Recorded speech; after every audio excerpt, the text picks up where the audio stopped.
Visita a Nazaret. ¿Jesús está vivo? En este capítulo hablamos sobre el encuentro personal con Jesús, sobre los atajos en la vida, las órdenes religiosas, San Francisco de Asís y muchas cosas más. Acompáñanos a recorrer el camino del Evangelio según San Marcos. Bienvenidos. Salió Jesús de allí y vino a su tierra y le seguían sus discípulos. Y llegado el día de reposo comenzó a enseñar en la sinagoga y muchos oyéndole se admiraban y decían: ¿de dónde tiene estas cosas? ¿Y qué sabiduría es esta que le es dada y estos milagros que por sus manos son hechos? ¿No es este el carpintero, hijo de María, hermano de Jacobo, de José, de Judas y de Simón? ¿No están también aquí con nosotros sus hermanas? Y se escandalizaban de él. Mas Jesús les decía: no hay profeta sin honra sino en su propia tierra y entre sus parientes y en su casa. Y no pudo hacer allí ningún milagro, salvo que sanó a unos pocos enfermos poniendo sobre ellos las manos. Y estaba asombrado de la incredulidad de ellos y recorría las aldeas de alrededor enseñando. Un pasaje bien interesante, ¿no? Jesús y su familia, Jesús y sus vecinos, lo habían visto crecer, habían crecido con él, seguramente habían salido a pescar juntos, de niños, quiero decir. Pues no sé si Jesús se animaría a tirarles piedras a los pajaritos, pero todo ese tipo de cosas que hacían los muchachos. Es una reflexión interesante, ¿no? ¿Cómo sería la vida de Jesús, adolescente y postadolescente y todo eso? Porque uno tendría la impresión, pues a menos que el hecho de ser judíos y judíos como creyentes y todo eso les diera una dimensión distinta de las cosas, ¿no? Porque si fuera ser adolescente, digamos en la época en que yo fui adolescente, era muy difícil ser juicioso. Se quedaba uno completamente sin amigos y sin etcétera. Es decir, si no salía a tomar trago, a bailar, a buscar a las chicas. Supongamos que en esa época en Nazaret había una estructura religiosa que digamos que sostenía eso. Puede ser, ¿no? Ok, entonces salió de ¿dónde estaba? ¿En Cafarnaúm o dónde estaba? En lo de la hija de Jairo, de Gadarenos. Bueno, estaba por fuera de Israel. Y vino a su tierra y le seguían sus discípulos y llegado el día sábado, día de reposo, comenzó a enseñar en la sinagoga y muchos oyéndole se admiraban y decían: ¿de dónde tiene estas cosas? ¿Y qué sabiduría es esta que le es dada y estos milagros que por sus manos son hechos? Fíjense que siempre vamos a tener esa doble dimensión, lo que veníamos hablando en estos últimos días, de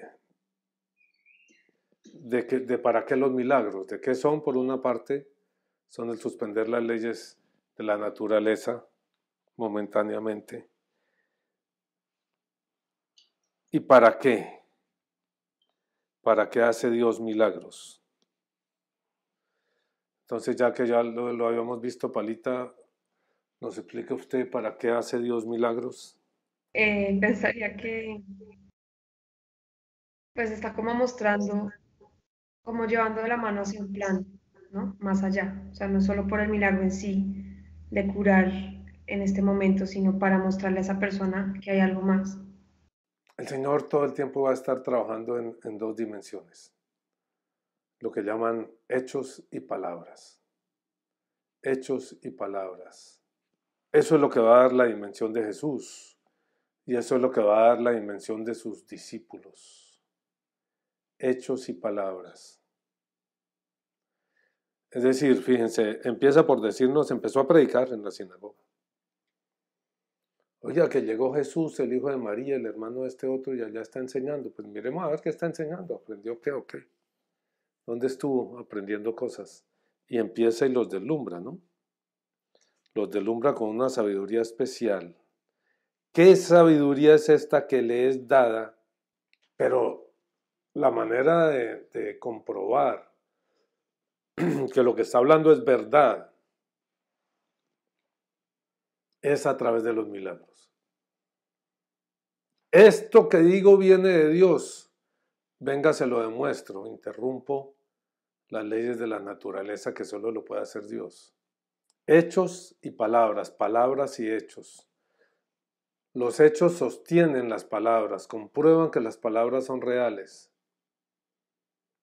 que sí es Dios quien habla a través de él, porque es capaz de hacer el bien aún por encima de las leyes de la naturaleza. Y en el sentido contrario, ¿cómo sería el sentido contrario, Juliana? Lo que hace lo explica, o sea, lo que hace lo explica, ¿sí? O sea, lo que habla lo ratifica con hechos y lo que hace lo explica con palabras. Hacer milagros porque sí sería como raro. Allá hay un tipo, un mago o alguna cosa haciendo milagros, haciendo cosas raras. Multiplica los panes y los peces, calma las aguas. ¿Y por qué? Porque es que tenía ganas. Esta mañana tenía ganas de calmar las aguas. Como un mago, ¿eh? Y entonces yo hago estas cosas así y entonces denme plata o tal o cual cosa, ¿no? No, la palabra del Señor va a explicar el milagro y el sentido y la razón de ser del milagro. Y no solo del milagro, de todos los hechos de Jesús. Por eso nos dicen que la Escritura se escribió así. En un comienzo es tradición oral, ¿verdad? Lo mismo que toda la Biblia, al principio es tradición oral. Los evangelios se escriben primero, no se escriben, sino que se empiezan a desarrollar por tradición oral, haciendo como agrupaciones. Por eso dentro de los evangelios mismos encontramos como esas agrupaciones de discursos. Vemos en Juan una serie larga de discursos. El pan de vida, la mujer samaritana, una cantidad de cosas de discursos de Jesús. Y en otros sitios tenemos hechos de Jesús, milagros de Jesús, las cosas que hacía, que subía, que bajaba, que iba para allá, que iba para acá, los hechos. Y están interrelacionados todo el tiempo. No es que él amanecía un día y decía, oye, hoy como que está haciendo solecito. Pues yo creo que sí también, pero todo el tiempo estaba asignado por una misión. Y la palabra de él poco a poco va explicando la misión. Palabras y hechos, hechos y palabras.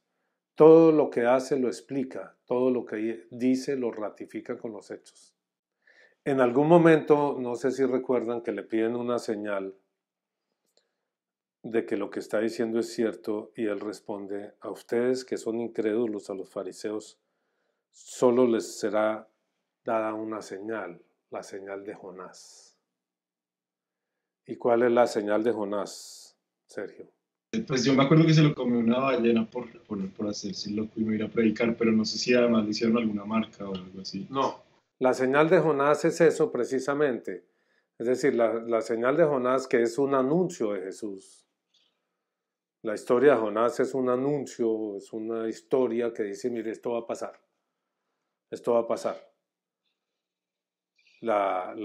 Jesús es arrojado por la borda, arrojado hacia la muerte y la muerte lo toma durante 3 días y a los 3 días lo devuelve a la orilla del mar. Entonces Jesús muere y resucita a los 3 días. Solo les será esa señal a ustedes, yo voy a resucitar. Y aún así no creerán porque no quieren creer.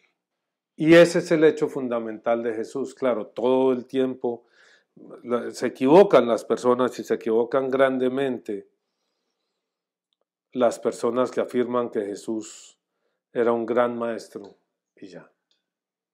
Claro, para mí recuerdo en la adolescencia ese momento en que la gente empezó a decir, no, los compañeros y así, Jesús fue un gran maestro.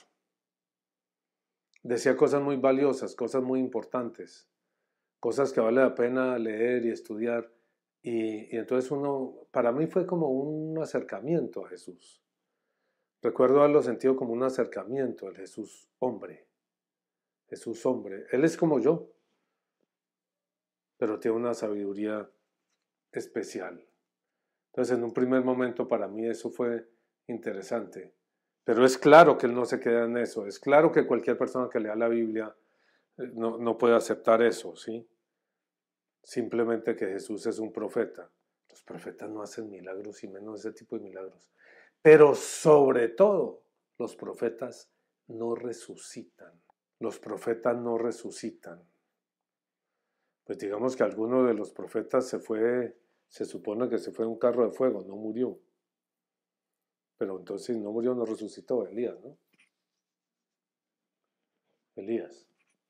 La señal fundamental de Jesús es la resurrección.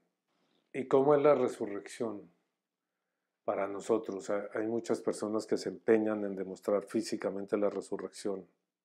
Yo no sé, a mí eso no me convence mucho ese esfuerzo porque pues, son cosas de hace mucho tiempo, es muy difícil saber literalmente, ¿no?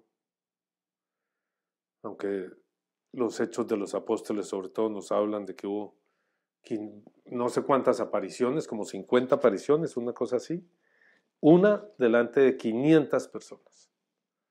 O sea, después de la resurrección, 500 personas.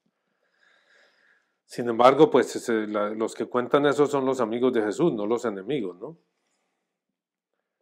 Los enemigos de Jesús, los ateos pueden decir, hombre, eso decían los amigos, eso ahí, mire, estos los que estaban construyendo esa religión, pues inventaban lo que fuera, así como se inventaban una cosa, inventaban otra, y hoy en día, ¿quién lo va a demostrar?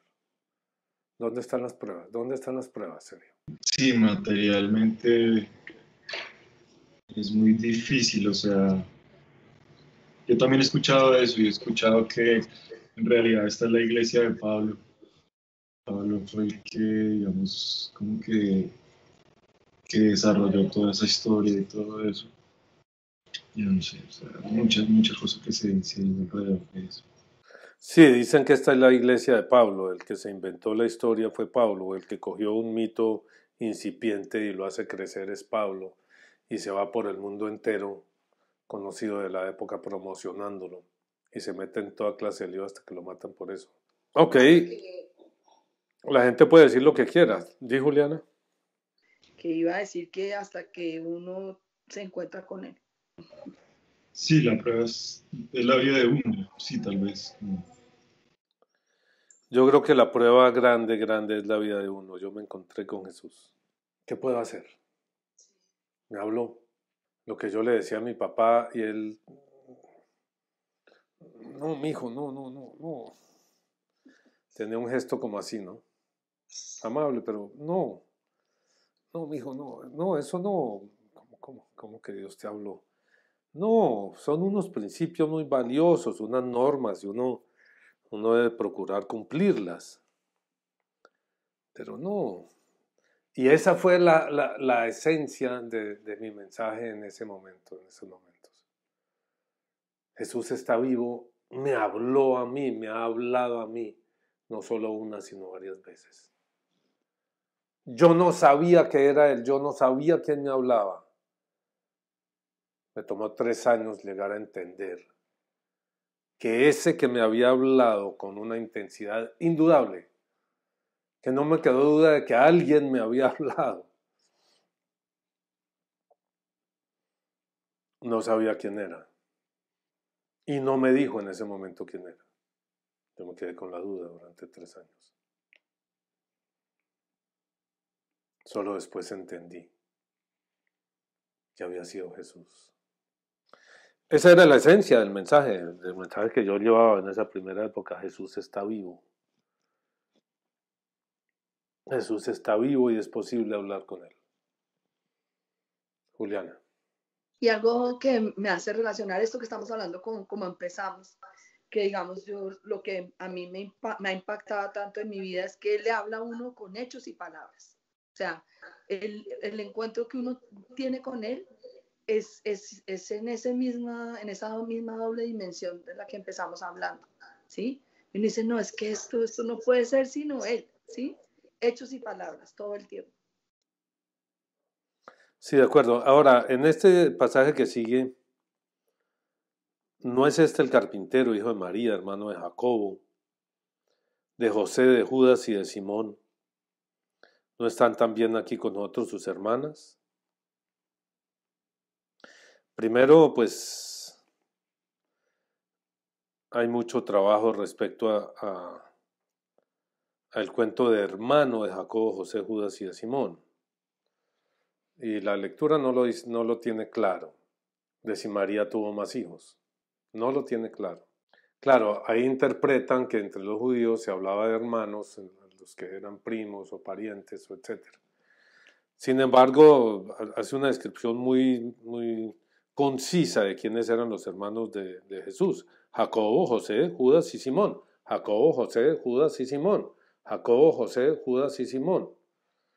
Si fueran los primos, debían ser mucho más. Si fuera esa hermandad tribal, debían ser muchos más. Sin embargo, no me quiero meter en ese punto de discusión que nos desvía.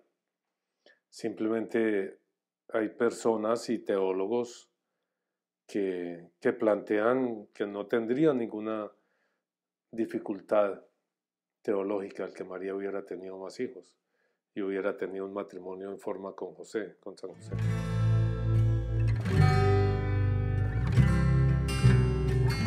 No hay profeta sin honra sino en su propia tierra y entre sus parientes y en su casa. A los que más trabajo les cuesta eso, y yo empecé por ahí, ¿no? Yo empecé por ahí pues porque ahí estaba con mis hermanos. Cuando entendí que era Jesús y que Jesús estaba vivo, estaba con mis hermanos y mi papá y mi mamá. Llevaba toda la mañana en eso y fue en el transcurrir de esa mañana en que les he dicho leyendo a San Juan de la Cruz y otro libro de un protestante, Malcolm Muggeridge. Comprendí finalmente que era Jesús el que me había hablado. Y claro, lo siguiente fue almorzar y nos sentamos a almorzar ahí al lado de la piscina en Melgar, en el kiosco.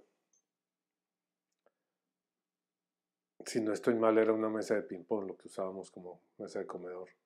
Prestaba los dos servicios. Y yo empecé y así he seguido.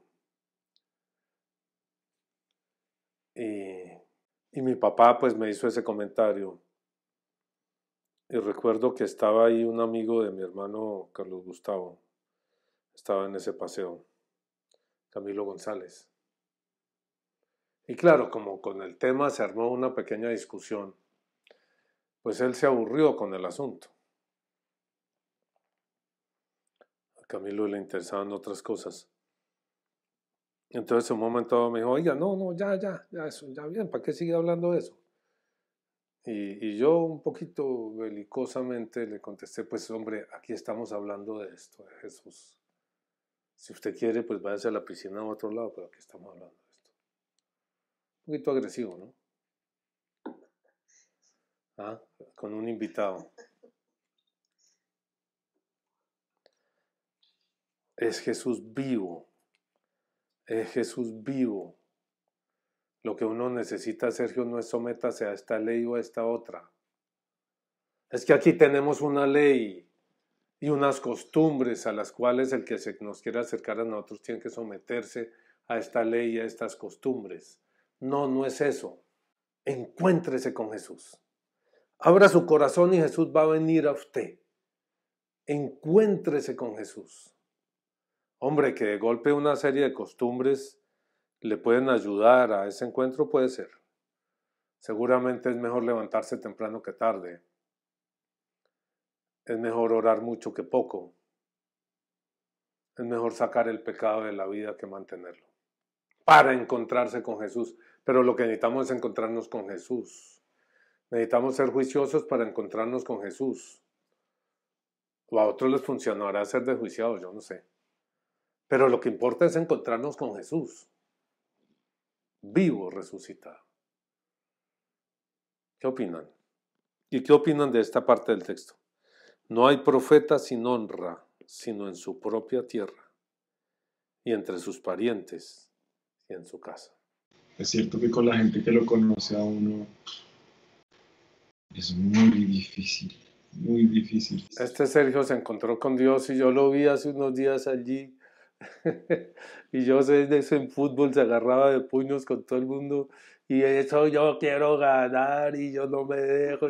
Y cómo me viene a decir ahora que usted sigue a Jesús y cómo es la historia. Sí, sí, mucha desconfianza.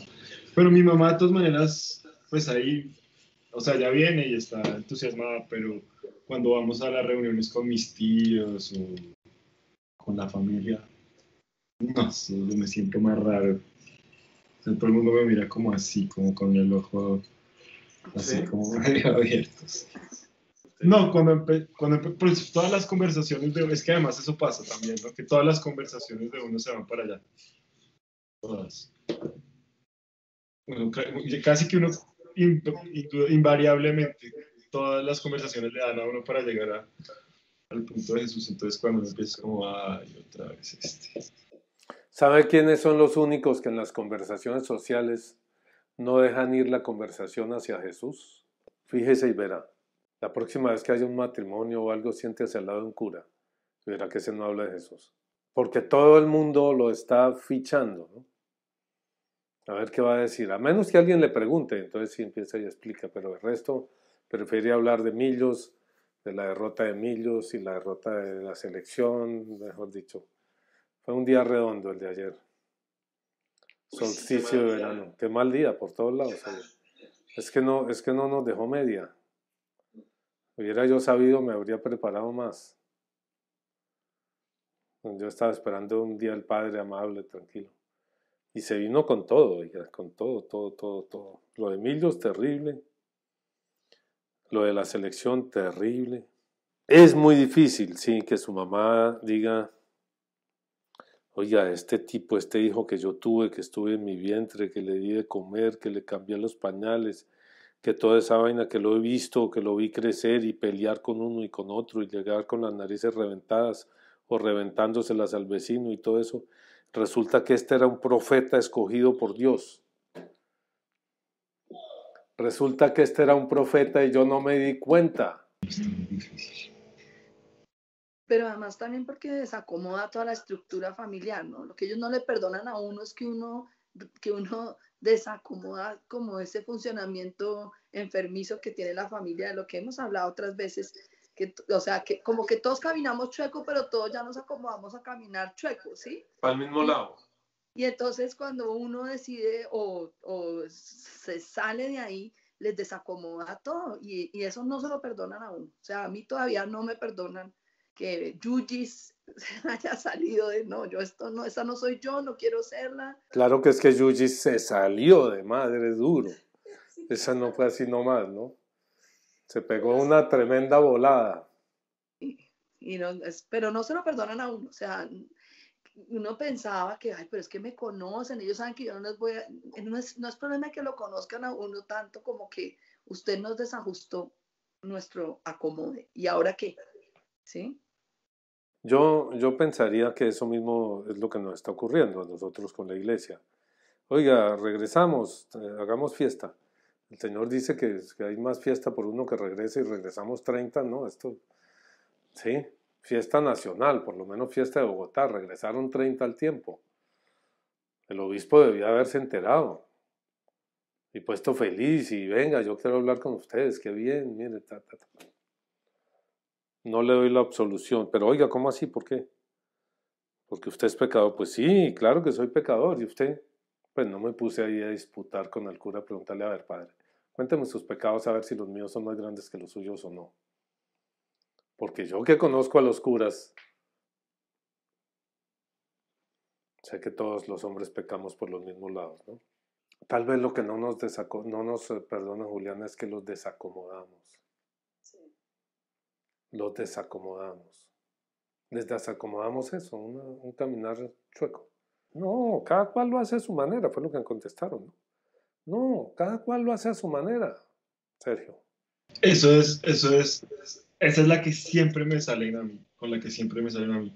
Yo tengo una tía que lleva como 7 veces yendo a los retiros ignacianos, eh, las clases de Biblia aquí, allá y no sé qué vainas. Y cuando nos encontramos en la reunión, yo le digo, bueno, ¿qué ha pasado? Venga, no sé qué. Y yo he aprendido esto, conocí esta otra cosa y ella, ay, no empecemos otra vez. Cada cual tiene su propia manera. Así me dice, cada cual tiene su propia manera de llegar. No me empiece a fregar ahí. Como que ella piensa que uno los va a regañar, o sea, la gente piensa que uno como que lo quiere regañar o como que uno, quién sabe qué, o sea. Cada cual tiene su manera. Sí, ese me va a regañar es me va a desacomodar, serio. Es miedo, ¿no? Es miedo. Miedo a que lo desacomoden. Sí. Miedo a que de golpe le van a quitar su platica o su costumbre, o tiene ahí un enredito de esos y miércoles, me toca renunciar al enredo. Si uno ya está acomodado al enredo, me veo con este cada 8 días o lo que sea, ¿no? Lo desacomodan. La persona que se encuentra con Jesús desacomoda a los vecinos. Desacomoda a los vecinos, aún a los vecinos creyentes. La concupiscencia seguirá siempre, ¿no? El que hizo un pecado lo hizo porque le gustaba, casi siempre. Claro que hay pecados tan feos y tan desagradables que uno dice, uy, menos mal no me toca volver a hacer eso. Qué delicia que no me toque volver a hacer eso, como robar, por ejemplo. Qué delicia, no me toca. Pero hay otros que sí tienen un sabor acidulce complicado. Pues le toca a uno aguantarse las ganas, ¿cierto? Mira a ver cómo lo resuelve, pero en principio aguántese las ganas. ¿Por qué las cadenas llaman? Uno sabe que son cadenas. Uno sabe que ya pasó por ahí, se metió en un lío y sufrió y resolver el problema fue terrible. Y sin embargo, lo sigue llamando. Y no es tanto el placer físico, ¿no? No es tanto lo que se siente, porque de sentir cada vez se siente menos. La piel va perdiendo las terminales nerviosas o algo. Es ese otro algo por dentro de ir hacia allá. Así uno sepa que va a terminar llorando. Porque, es decir, si uno hace las cosas bien, paso a paso, con medida y todo chévere, pues lo más probable es que le vaya bien. Si uno toma atajos, va a terminar llorando.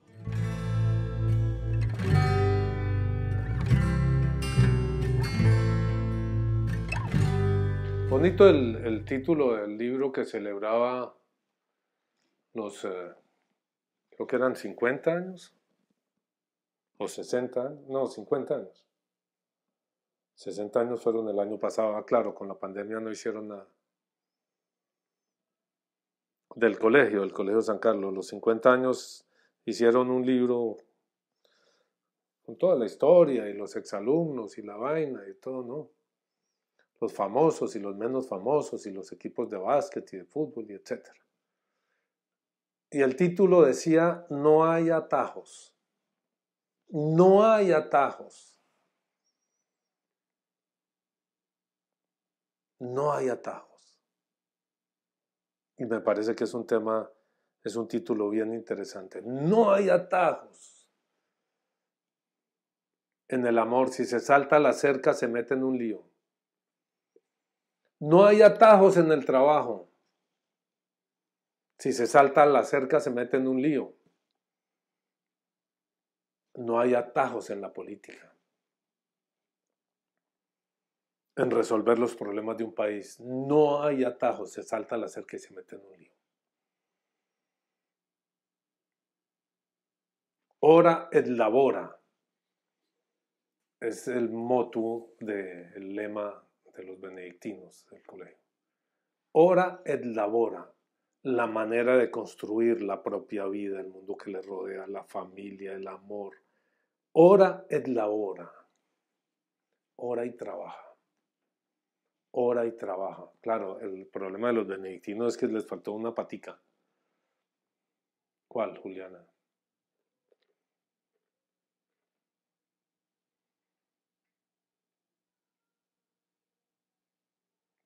Palita, hoy estás calladita, calladita. ¿Qué te pasó, corazón? No sé qué patica les faltó. Pues normalmente las personas tienen 2 paticas, pero en este caso le faltó por lo menos una.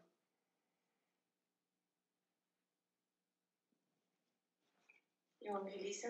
Evangeliza, ora, labora y evangeliza. Ora, labora, et, no sé cómo se dice evangeliza en latín. Claro, cuando yo les hablaba ayer, era del padre Sebastián, que salió a perseguirnos un día por ahí, por Cajicá, por Lijacá, y casi nos coge, y bueno, el susto tan terrible.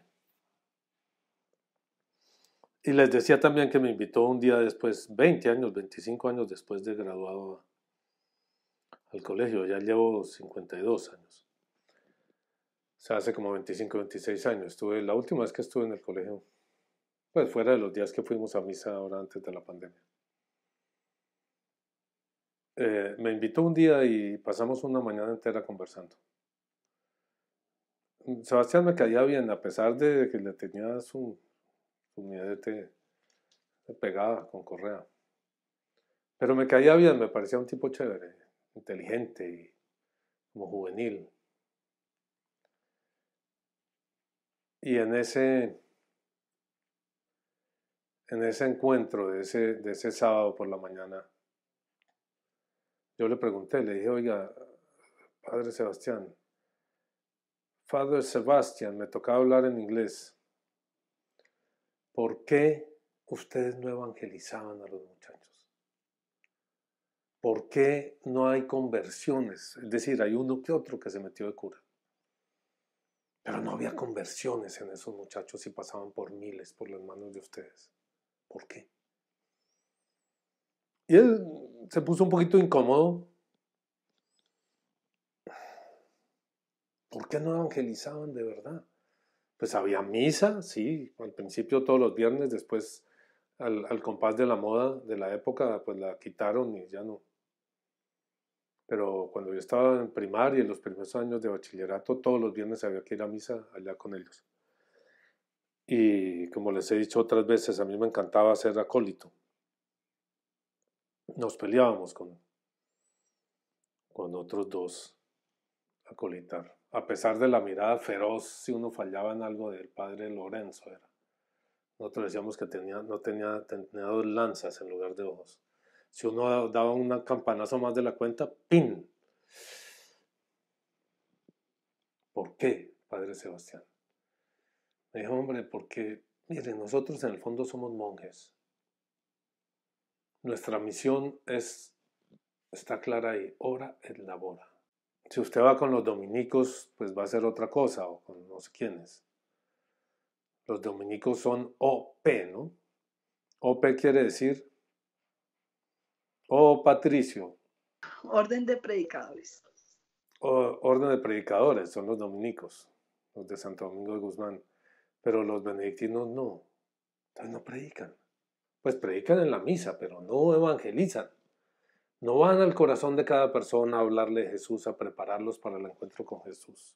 Entonces el nuestro debería ser, ¿cómo se dice predicar en latín, Juliana?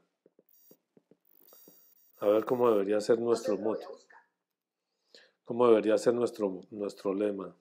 Ora, labora et evangelizo. San Benito pues es uno de los grandes, ¿no? De los grandes santos, de los grandes monjes, cantidad de monasterios que fundó en Europa. Pero él sí evangelizaba, y mucho. De lo que he leído de la vida, de la historia de San Benito, sí evangelizaba mucho. Ora, labora et evangelizo. De pronto para San Benito, el labora también incluía el evangelizar, ¿no? Sí, yo creo que ellos era un poquito como San Francisco. Su manera de evangelizar era asumir gente en reclutar sodalites, reclutar... en serio, oye eso y dice, ahí me toca cortar. Yo creo que esta es una forma, ¿ve? Claro, Francisco propiamente no formaba comunidades de familias, porque pues vivían en una sociedad que de por sí se suponía cristiana. Entonces la sociedad era cristiana. Él lo que hacía era, pues nada, vivir, y los que les parecía simpático lo que él estaba haciendo se venían a vivir con él. Pero no hacía como una renovación, hasta donde sé, ¿no? Una renovación de las estructuras propias de la iglesia. Pero sí al interior de la orden de los franciscanos hay como unos niveles. Hay unos niveles, incluso para personas que no están viviendo la vida monacal, también hay una Sí, en varias, se llaman terciarios. científicos y gente redura, por ejemplo Dante, que fue un terciario. Sí. ¿Franciscano? Ok, sí, en diferentes comunidades religiosas existe esa figura de los terciarios. ¿Y por qué los también tienen terciarios? ¿Y por qué se llaman terciarios? ¿Quién me quiere decir? A ver, ¿a quién más corcho? Palita. No sé, pues suena, no sé, no estoy segura. Juli. Pues, me parece un poquito peyorativo, ¿no? Pero bueno. No, eso Porque digamos que hay como 3 niveles entonces uno, los que hacen votos completos de castidad, de celibato, pobreza y obediencia, ¿sí? Los primeros son sacerdotes. Sacerdotes de la orden. Por ejemplo, Francisco no era sacerdote. Francisco era diácono, llegó a diácono, a monje. Pero inclusive hay muchos que no son ni diáconos ni sacerdotes. En el colegio, recuerdo, había unos que venían, que eran el padre fulanito, el padre Sebastián, el padre Lorenzo, el padre Francis, el padre Adriano, el padre Anselmo, a quien más recuerdo, el padre John. El padre John le encantaba que uno le diera puños en el pecho, venga, y uno le daba con todo, y el tipo tenía era como Platón, ¿no? Dicen que Platón era porque tenía el pecho así. Entonces era un juego con los muchachos, ¿no? El padre John, Father John. Pero luego había otros que venían que no les decían Father, no eran curas, no celebraban, eran monjes, solo monjes. Esto eran curas, monjes. Había otros que eran monjes, pero no eran curas, eran hermanos. Sí, brother, eran hermanos, ¿sí? Eran hermanos. Me acuerdo también un brother John que había tenido cáncer y le habían quitado las cuerdas vocales, esa vaina que la cirugía, entonces hablaba a través de un aparatico, ¿sí? Y él, no sé, era el que manejaba las notas, alguna cosa ahí. Y ustedes saben cuán crueles son los muchachos. Con alguna frecuencia veía uno a brother John corriendo por los corredores del colegio a atrapar a un bandido que se le había burlado. Sí, entonces esos son los segundos. Y los terciarios son los que son laicos, no viven allí, pero tienen una vinculación, exactamente el tipo de vinculación. Creo que asumen buena parte de la religiosidad, de la forma de oración, de los compromisos. En mi pensamiento de esa época, las comunidades religiosas que alcancé a conocer, ninguna me entusiasmó. Yo las veía como anquilosadas, como faltas de vivencia, de vida, de evangelio propiamente, ¿no? Hoy en día creo que las vería distinto. A veces pienso que podría ser interesante uno hacer como hizo el virrey Solís en Bogotá, ¿se acuerda? ¿Recuerdan al virrey Solís? No el colegio, sino el virrey original. ¿No? ¿Nadie conoce la historia del virrey Solís? El virrey Solís creo que nunca se casó. Era soltero, fue virrey de la Nueva Granada. Y las hizo todas. Imagínense el virrey con patente de corso por ahí con las chicas. No recuerdo el año bien. No me gusta mucho la historia, pero no recuerdo. Pero si alguien busca, nos dice de qué año es el virrey Solís. en la colonia, ¿no? Hizo todas las trastadas y todas las cosas, y luego de que salió de virrey tuvo una conversión fuerte y decidió irse a prepararse para la muerte en el convento de los franciscanos, que quedaba o queda, no sé, ahí sobre el río San Francisco, que quedaba o queda, donde quedaba el río San Francisco. ¿Usted sabe dónde quedaba el río San Francisco, Sergio? Pues en el centro, ¿no? Sí, pero ¿dónde exactamente? Pues, pues es la quebrada que sacaron hace poco y es la que baja por toda la Jiménez. Es la quebrada que baja por... Esa la pavimentaron, la cubrieron y la pavimentaron y pasa por debajo de la Jiménez. Ahí en algunos sitios hay subterráneos todavía. Pero esta es la que pasa por debajo de la Jiménez, el río San Francisco. Eso era el río San Francisco y con alguna frecuencia cuando llueve muy duro en las montañas se desborda y es terrible.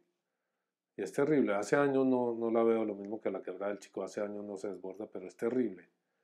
Ahí queda la iglesia de San Francisco de algo, en la esquina. En la Jiménez con séptima, exactamente. Ahí, no sé si hacia arriba o exactamente ahí o cómo, quedaba el convento de San Francisco y allá fue a dar el virrey Solís a vivir como monje y a prepararse para su muerte. Él vivió entre 1716 y 1770 y gobernó en la Nueva Granada desde 1753 hasta el 1761. Siempre 8 años. Y era muy joven. Murió muy joven. Ok, y otro personaje así famoso que hizo lo mismo fue el rey, el emperador español, el emperador español y del Sacro Imperio Romano Germánico. Carlos I, Carlos V. Primero y quinto, sí, el hijo de Juana la Loca, nieto de los reyes católicos. Él hizo lo mismo, al final de su vida renunció al imperio y al reino, le entregó el reino al hijo Felipe II y el imperio a Fernando, y él se encerró, si no estoy mal, en el monasterio de Yuste. A veces suena interesante, ¿no? A veces a mí me suena interesante esa forma de religiosidad, como callada, silenciosa, meditativa. Pero en esas épocas de que venimos hablando, nuestra religiosidad era una religiosidad como de calle, de cantos, de alegría, de hablar en los buses, de ir a las universidades a subirse a las sillas y a las mesas, a predicar, de hacer reuniones en las casas, de buscar la renovación de la estructura de la iglesia existente, pensando que la iglesia era la gente, las familias. Esa es todavía para mí la iglesia que hay que renovar, y las parroquias que agrupan y aglutinan, la parroquia que es la casa grande entre las casas de la gente, palabras de algún papa, no recuerdo quién es, si es Pablo VI, quién. La casa grande entre las casas, la casa que se mete allá donde están las casas de la gente para llevar el evangelio. El Cristo que se hace presente en las vidas de las personas, en las vidas cotidianas de las personas, y que puede entrar en las casas tocando y decir, vengo a hablar una tarde de domingo. Esa era nuestra visión, ¿ve? Por eso nunca pensamos en ser terciarios. Sí, yo creo que lo de ser terciarios lo veíamos, como dice Juliana, como de un poquito de tercera. Pues los que he conocido como terciarios también no es que me entusiasmen mucho. Tengo un compañero, creo que él es terciario, sí, un compañero de colegio. Tampoco voy a decir el nombre porque me parece rebobísimo. Entonces no voy a decir el nombre, pero creo que es terciario. Y también otra señora, pues uno dice muchacha porque era más joven que yo, pero a estas horas de la vida pues ya debe tener 65 años. Tiene nietos y demás. Creo que ella es de los franciscanos.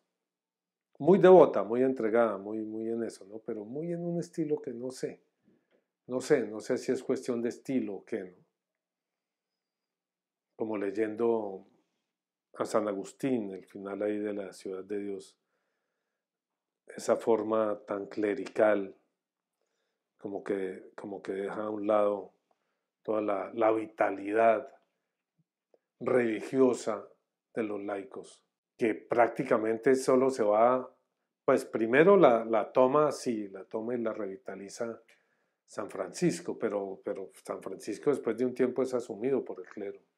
Pero inicialmente Francisco era laico, y era un grupo de laicos, un grupo de bobos laicos ahí que se fueron a vivir a una iglesia, a dormir entre el frío y a andar sin zapatos, entre el barro, y a pedir y a pasar hambre, y a orar todo el día allá, y levantando los brazos y aleluya, ¿sí?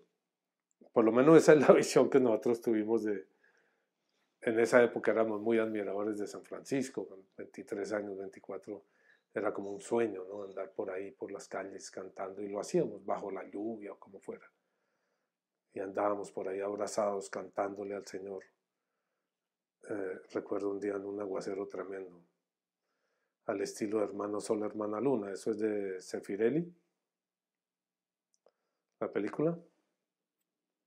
Pasolini. Pasolini o Zeffirelli. Miremos a ver, Hermano Sol, Hermana Luna, Juliana. Creo que es Pasolini. O sea, aparte, como que cada uno por su lado, pero siempre hemos tenido como muy claro que es o sea, como que el llamado desde muy joven yo sentí es en mi parroquia, es la parroquia, ¿no? Y luego nos encontramos con Antonio que... Pero ahí tú y yo tenemos una diferencia. Mi llamado no es en la parroquia, en mi parroquia. Franco Zeffirelli. El llamado que yo entendí es en la familia. En la familia, en la vida cotidiana. En ese sentido, yo he vivido con el tiempo una cierta hermandad con el Opus Dei, que es un polo completamente diferente, yo sé. Pero el planteamiento del Opus Dei de la santificación de la vida, o la santificación a través de la vida cotidiana, es en la vida cotidiana, es ese ora et labora et evangeliza, en lo cotidiano, mientras está construyendo, mientras está escribiendo, mientras está haciendo esto y lo otro, en la vida cotidiana es la lucha. No es en la parroquia que la gente se santifica. Sergio, herejía, piénselo bien. No es en la parroquia donde la gente se santifica, es en la vida. Y la gente no puede vivir en la parroquia porque no cabrían. Lo que conquistan del mundo para Dios en la vida, ok, lo ponen en común en la parroquia. Lo ponen en común en la Eucaristía. Y creo que esa es una diferencia grande que ha dejado al clero, a los párrocos, por fuera de la vida cotidiana de los seres humanos. Cuando yo era niño, el párroco era un personaje obligado en la casa, el padre Julio Sánchez. Era un personaje obligado en más de un sentido. Yo de las primeras películas que vi, las vi en la Casa Cural, porque él para atraer a los jóvenes hacía miércoles de cine, tenía un Super 8, una cosa de esas. Las ratas del desierto, me acuerdo yo ahí sentado, Sergio. Formaba parte de la casa, conocía a cada uno de los hijos, y etc. Yo creo que, aunque la vivencia era floja, y lo hemos hablado otras veces, había elementos importantes, y ese es un elemento importante que yo creo que... Por eso, Juliana, yo pienso que el llamado no es a la parroquia. A renovar la parroquia sí, pero la parroquia como No me refiero yo a renovar la parroquia, pero como familia de familias. Sí, yo estoy de acuerdo contigo. O si quieres, a renovar las familias que conforman la parroquia, ¿sí? Exacto. Y renovar implica que cada uno tenga un profundo desarrollo espiritual, no un desarrollo espiritual ahí de segunda o de tercera, se mezcla con la gente y no tiene una posición allá donde todo el mundo se le agacha, sino está mezclado, es uno más, sin dejar de tener su función sacramental y su función de ser cabeza presbiteral y sacramental, pero no de dominio de los demás, no de silenciar a los demás, no de impedir el desarrollo espiritual de los demás. Y yo creo que eso hace una diferencia muy grande. Si te gustó el video, dale like, suscríbete y no se te olvide tocar la campanita para no perderte ninguno de nuestros próximos videos. ¡Chao!